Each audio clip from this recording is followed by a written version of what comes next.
بل يخلو منه عرشه. Mais certains ils disent que Allah, يعني Allah Ta'ala il vide son arsh. L'arsh il se vide d'Allah Ta'ala. Wal'iyadu billah. Après il dit, et certains d'autres ils disent non, Allah Ta'ala, يعني Allah Ta'ala il vide pas ce arsh. C'est-à-dire son arsh se vide pas d'Allah Ta'ala, il reste toujours occupé par Allah Ta'ala. Wal'iyadu billah. Lorsqu'il parle d'Allah Ta'ala, on dirait il parle d'un ami. Et ça, c'est une remarque sur le Wahhabi. Lorsqu'ils parlent d'Allah Ta'ala, on dirait, ils n'ont même pas, bien sûr on sait, ils n'ont pas de respect envers le prophète sallallahu alayhi wa sallam, et ça il est connu, mais là, c'est encore pire quand il s'agit d'Allah Ta'ala. Et ça, c'est leur livre, Yannick qui est témoin, ce n'est pas des inventions.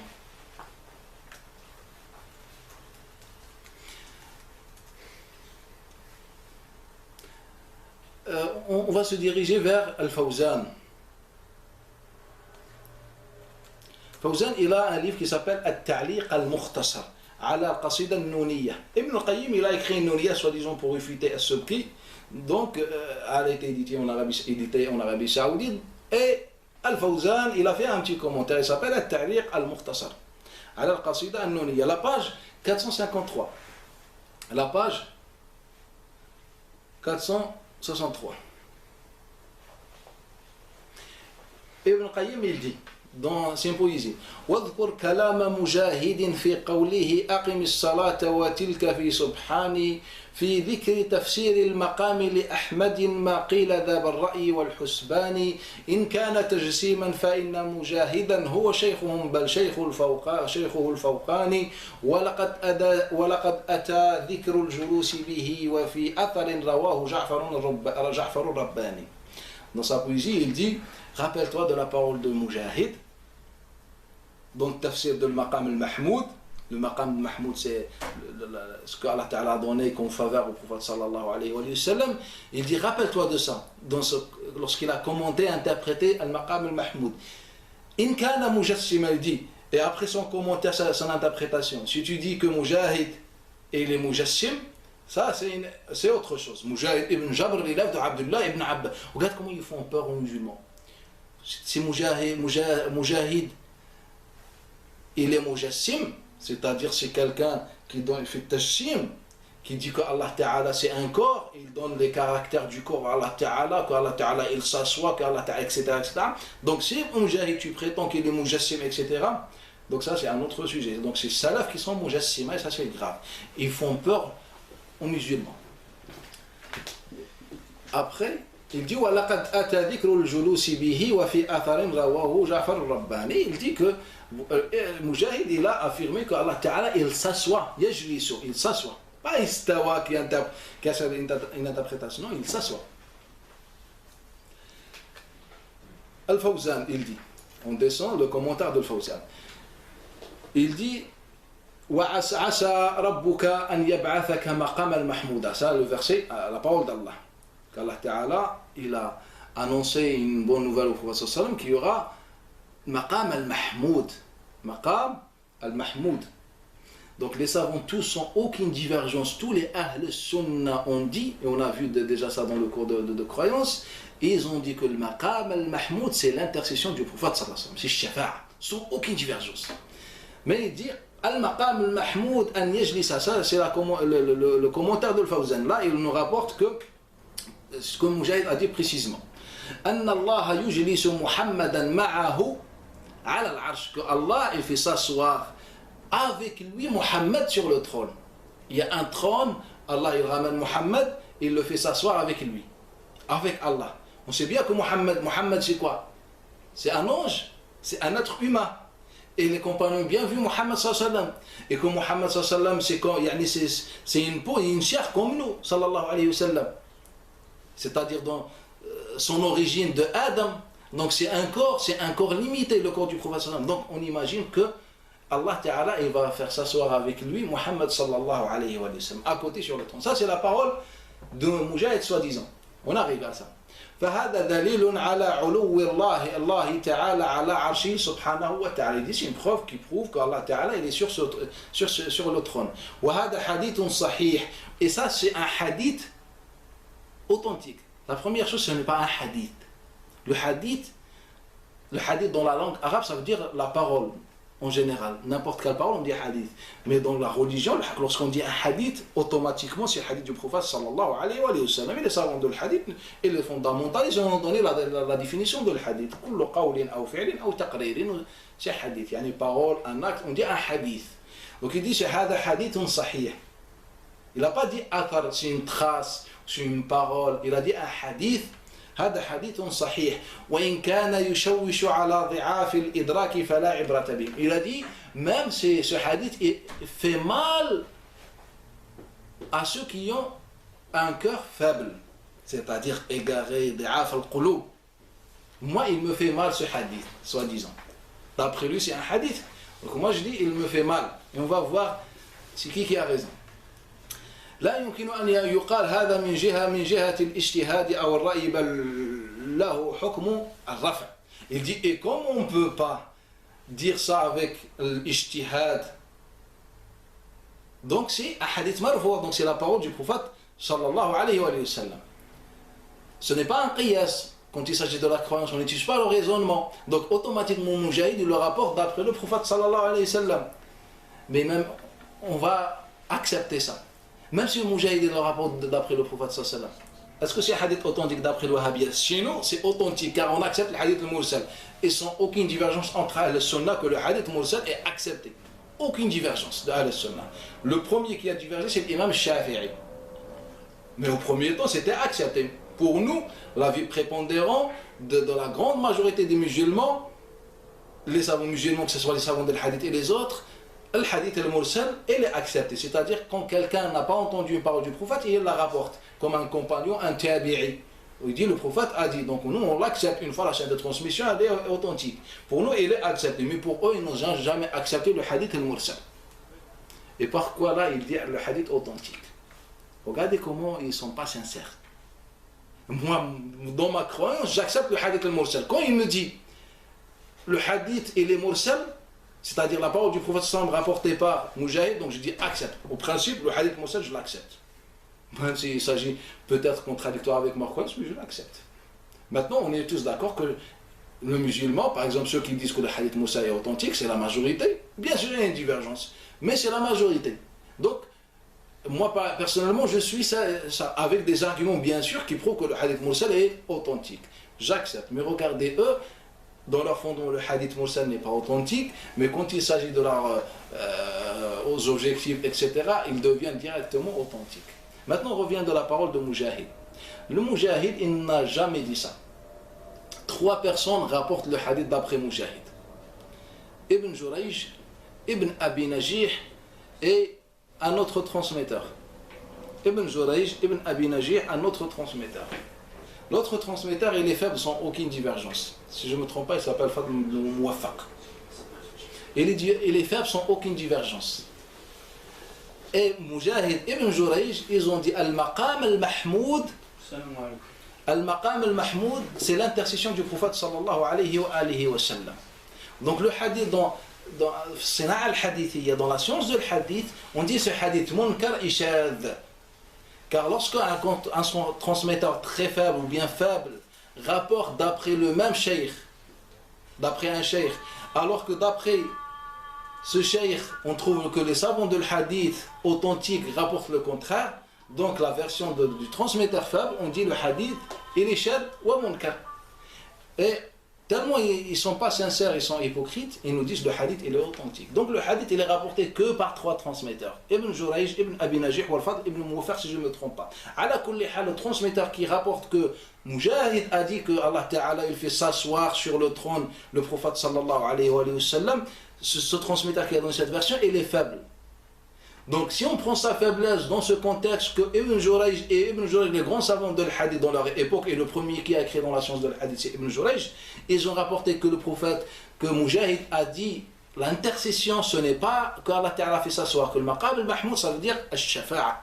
Donc on dit la version de ce transmetteur c'est une version mensongère. C'est une version mensongère, shadda, munkara. Et là il nous dit le hadith authentique. Après, il dit même s'il fait mal. Regardez, soi-disant dans la croyance, ils nous disent tout le temps, ils nous ont cassé la tête en disant nous on est venu pour faire la réforme, pour nettoyer les hadiths de tout ce qui est daïf, mensonger, alors que dans leur croyance, ils se permettent de rapporter ce qui est mensonger pour leurs objectifs. Après, il nous dit, même s'il fait mal aux musulmans. Moujahid, il n'a jamais dit ça. Moujahid, il n'a jamais dit ça. Mais ils ont trouvé ça un hadith. Il y a une version d'un transmetteur mensongère. Après, ils l'ont utilisé comme argument. Je vous informe que Al-Fawzan, dans un autre ouvrage à lui, il a dit le contraire. Il a dit que le hadith n'est pas authentique. Cette parole de Moujahid, elle n'est pas authentique. على كل حال ولو كان من عند غير الله لوجدوا فيه اختلافا كثيرا.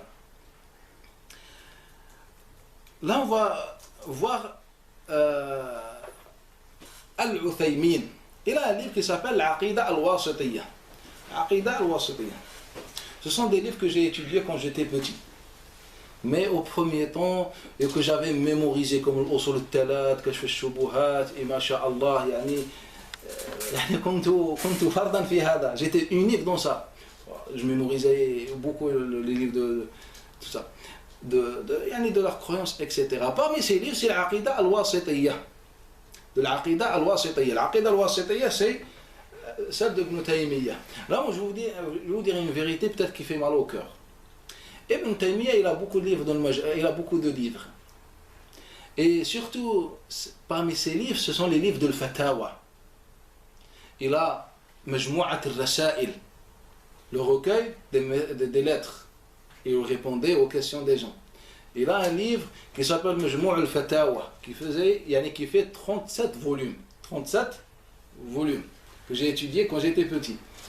Et le Fatawa al-Kubra. Et je peux dire que 99%, et je peux même faire un sermon sur ça, que 99% des savants wahhabites n'ont jamais lu Majmou' al-Fatawa, à part quelques passages à gauche, à droite. Et celui qui prétend le contraire qui a lu Majmou' al-Fatawa, il vient me voir.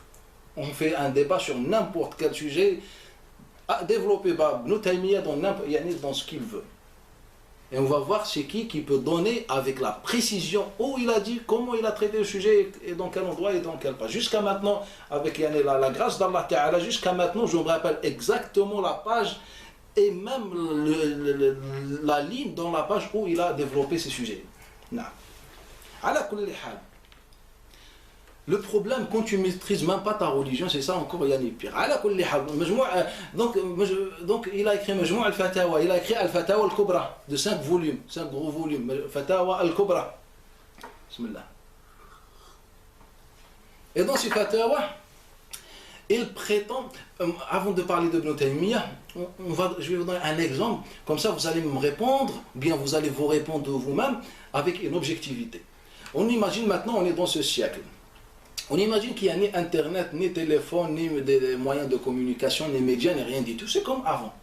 On imagine par exemple qu'on a monsieur, par exemple, X. C'est lui le mufti de l'État musulman. On n'a pas des pays, mais on a un seul État qui s'appelle la gouvernance islamique. Il a un seul mufti. On imagine ça. Il s'appelle monsieur X. C'est mufti des musulmans. Et dans tous les pays musulmans, ou bien dans tous les endroits, toutes les régions, il y a des écoles, et il y a des mosquées, etc., etc.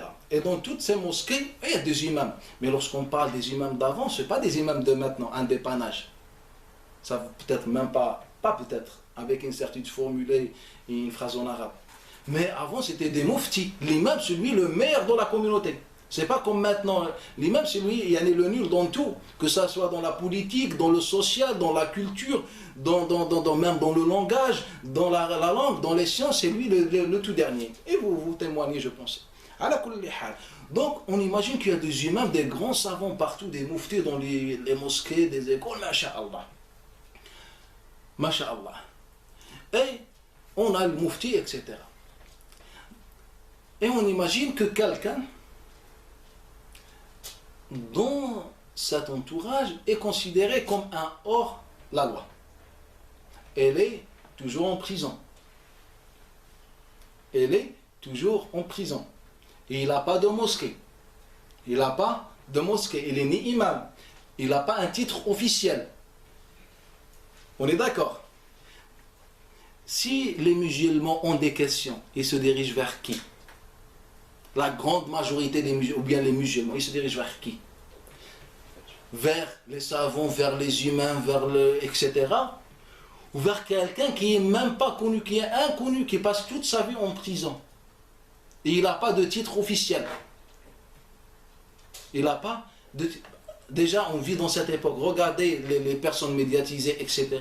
Comment ils sont célèbres. Alors que des fois, il y a des grands savants qui sont inconnus. Des grands savants, ils sont inconnus.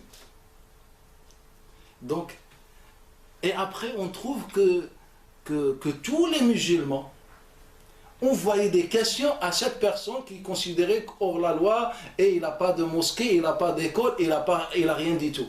Mais il n'y a ni internet, ni téléphone, ni médias. C'est-à-dire, pour poser une question, il faut prendre ta bête, il faut voyager. Et déjà, pour apprendre que cette personne existe, il faut avoir une révélation. Moi, je vais par exemple à Palestine. Et comment je vais savoir que quelqu'un en Égypte, il existe alors qu'il n'est jamais sorti de l'Égypte, ou bien s'il est sorti de l'Égypte, il est parti à Damas en prison. Moi, je vais à Palestine, je suis en Irak, etc., vers Khorasan. Comment je vais apprendre, comment je vais savoir que quelqu'un, il existe?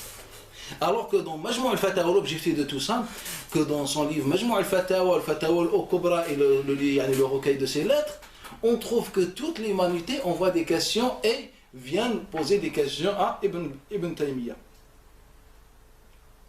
Essayez de réfléchir un petit peu. Le musulman, il n'est pas aussi bête. Rabbi. Le musulman, kayyisun fatin. Le prophète sallallahu alayhi wa sallam, il dit, le musulman, kayyisun fatin. Le musulman, il a un éveil dans sa tête. Il est conscient, le musulman. Comment on imagine que quelqu'un, Ibn Taymiyyah, il est entré en prison 6 fois. Et il est mort en prison. La première fois qu'il entre en prison, c'était l'année 698. De 698 jusqu'à 726, il a passé plusieurs années en prison à plusieurs reprises. 6 fois. Et à chaque fois, il restait le moyen de 2 ans. Donc, et lui, il était connu qu'après l'année 700. C'est-à-dire où, soi-disant, il a pris du rendu qu'il a de savoir. Comment les gens de toute la terre, ils ont appris que Ibn Taymiyyah existe et qu'il a tout le savoir et ils lui ont envoyé des lettres.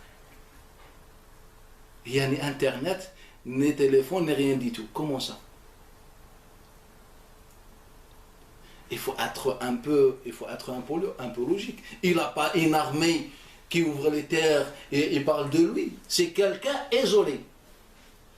Bien sûr, s'il a été isolé, c'est par rapport à ses positions à lui. À ses positions, il y a ni à lui, comme ce qu'on vient de citer. Donc, comment on peut imaginer que quelqu'un, il recevait des questions de toute la terre? Alors que dans la logique, si on se dirige vers ceux qui sont connus. On parle de la logique. Deuxième chose, on ne peut pas se diriger vers quelqu'un que on ne pense même pas s'il existe. Comment ils ont appris l'existence de quelqu'un qui s'appelle Ibn Taymiyyah? Il faut un peu réfléchir. Ibn Taymiyyah, tout simplement, il écrivait lui-même des questions. Il dit Shaykh al-Islam, après il nous dit l'aqida al-wasitiyya, l'aqida al-tadmouriyya, l'aqida, etc. En vérité, il écrivait lui-même les questions. Et après, quand on voit comme ça, on pense que c'est lui qui recevait. Ça ne rentre pas dans la logique. C'est la première chose, dans la logique. Deuxième chose, toutes ces questions sur les sujets où il avait des positions particulières. C'est-à-dire, ces musulmans, ils avaient tellement le savoir de poser des questions pointues. Et de la manière dont Ibn Taymiyyah développe le sujet. C'est-à-dire, pour vous poser à moi la question, vous allez comprendre comment moi je vois le sujet, alors que vous êtes par exemple des ignorants, vous venez d'arriver, vous êtes tout ça, et vous voulez me poser des questions. Comment vous allez savoir de quelle manière je vais développer le sujet afin que vous puissiez me donner la question, poser la question de la même manière? C'est pas possible. Sauf si vous êtes mes élèves et vous connaissez comment je vois les choses, vous me posez des questions par rapport à votre expérience avec moi. Mais des musulmans qui viennent de partout, et ils envoient encore des lettres de partout, comment ils vont savoir que Ibn Taymiyyah voit les choses de cette façon, ils lui posent la question de cette façon, afin qu'il puisse répondre de cette façon? Il faut un peu, il faut être